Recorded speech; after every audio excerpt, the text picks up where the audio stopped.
ख्वाजा मोइनुद्दीन चिश्ती का नाम इस्लाम और इंसानियत की दुनिया में बेहद अहमियत रखता है। उनकी रहमत, करामात और इंसाफ के किस्से आज भी लोगों के दिलों में जिंदा हैं। ये कहानी एक अंधे व्यक्ति और ख्वाजा साहब के दरबार में हुई एक अद्भुत घटना पर आधारित है, जो उनकी रहमत और इंसानियत के प्रति उनकी गहरी समझ को उजागर करती है। यह वाकया उस दौर का है जब ख्वाजा मोइनुद्दीन चिश्ती अजमेर शरीफ में अपने फकीरी अंदाज में लोगों की मदद किया करते थे। उनका दरबार हर मजहब और जाति के लोगों के लिए खुला रहता था। उनके पास हर रोज सैकड़ों लोग अपनी समस्याएं लेकर आते और वह अपनी दुआओं और तालीम से उनकी मुश्किलें आसान कर देते। अजमेर शरीफ के करीब एक गांव में एक गरीब अंधा व्यक्ति रहता था। उसका नाम रियाजुद्दीन था। बचपन में ही उसकी आंखों की रोशनी चली गई थी और गरीबी के कारण उसका इलाज मुमकिन नहीं हो पाया। वह दिन भर अपने परिवार के लिए भीख मांगकर गुजर बसर करता था। हालांकि उसकी जिंदगी बेहद कठिन थी, लेकिन वह अल्लाह पर यकीन रखता था। एक दिन रियाजुद्दीन को गांव के लोगों से ख्वाजा मोइनुद्दीन चिश्ती की करामात के बारे में सुनने को मिला। उन्होंने बताया कि ख्वाजा साहब हर मुश्किल को आसान कर देते हैं और उनकी दुआओं में ऐसी ताकत है कि वह नामुमकिन को मुमकिन बना देती हैं। यह सुनकर रियाजुद्दीन के दिल में उम्मीद की किरण जाग उठी। उसने तय किया कि वह अजमेर शरीफ जाएगा और ख्वाजा साहब से अपनी समस्या का हल मांगेगा। रियाजुद्दीन ने अपने सफर की तैयारी शुरू की। उसकी मां ने उसे ढेर सारी दुआएं दी और गांव के कुछ लोगों ने उसकी मदद के लिए खाने पीने का सामान दिया। वह लाठी के सहारे रास्ता तय करता हुआ अजमेर शरीफ पहुंचा। जब वह दरगाह के करीब पहुंचा तो वहां की रूहानी फिजा और अजीबोगरीब सुकून ने उसके दिल को राहत पहुंचाई। जब वह दरगाह के अंदर पहुंचा तो उसने देखा कि ख्वाजा साहब अपने मुरीदों के साथ बैठे हुए हैं। रियाजुद्दीन उनके करीब पहुंचा और रोते हुए अपनी दुख भरी कहानी सुनाई।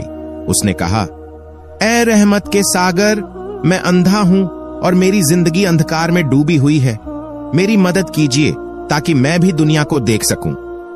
ख्वाजा मोइनुद्दीन चिश्ती ने उसकी बात ध्यान से सुनी। उनकी आंखों में करुणा झलक रही थी। उन्होंने उसे पास बुलाया और बड़े प्यार से कहा, अल्लाह पर यकीन रखो। अगर उसकी मर्जी होगी तो तुम्हारी आंखों की रोशनी वापस आ जाएगी। उन्होंने रियाजुद्दीन के सिर पर अपना हाथ रखा और दुआ मांगी।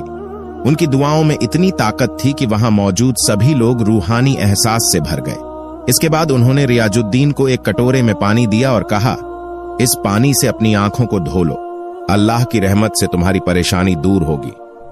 रियाजुद्दीन ने वैसा ही किया जैसा ख्वाजा साहब ने कहा था। उसने धीरे धीरे अपनी आंखों को पानी से धोया और तभी वह अद्भुत चमत्कार हुआ। उसकी आंखों की रोशनी लौट आई। वह अपनी आंखों से हर चीज देख सकता था। यह देखकर वहां मौजूद लोग अल्लाह की रहमत और ख्वाजा साहब की करामात के कसीदे पढ़ने लगे। रियाजुद्दीन ने अपनी आंखों से ख्वाजा साहब को देखा और उनके कदमों में गिरकर उन्हें शुक्रिया अदा किया। ख्वाजा साहब ने उसे उठाया और कहा, शुक्र अल्लाह का अदा करो जिसने तुम्हारी दुआ कबूल की। इंसान को हमेशा उसके बंदों की मदद करनी चाहिए और अल्लाह पर यकीन रखना चाहिए। उस दिन के बाद रियाजुद्दीन की जिंदगी पूरी तरह बदल गई। उसने भीख मांगना छोड़ दिया और मेहनत मजदूरी करने लगा। उसकी आंखों की रोशनी लौट आने से उसका आत्मविश्वास बढ़ गया था। वह हर रोज ख्वाजा साहब के दरगाह पर जाता और उनकी दुआओं के लिए शुक्रिया अदा करता। यह वाकया ख्वाजा मोइनुद्दीन चिश्ती की रहमत और इंसानियत के प्रति उनकी गहरी सोच को दर्शाता है। उन्होंने हमेशा लोगों की मदद की और उन्हें अल्लाह के करीब लाने का काम किया। उनकी यह कहानी आज भी इंसानियत की मिसाल के तौर पर सुनाई जाती है। ख्वाजा मोइनुद्दीन चिश्ती का जीवन और उनके करामात हमें सिखाते हैं कि इंसानियत से बड़ा कोई धर्म नहीं है। उनकी दरगाह पर हर मजहब और जाति के लोग बिना किसी भेदभाव के आते हैं और उनकी दुआओं से अपनी मुश्किलें हल करते हैं। रियाजुद्दीन और ख्वाजा साहब की यह कहानी इस बात की गवाही देती है कि सच्ची दुआ और विश्वास से हर मुश्किल आसान हो सकती है।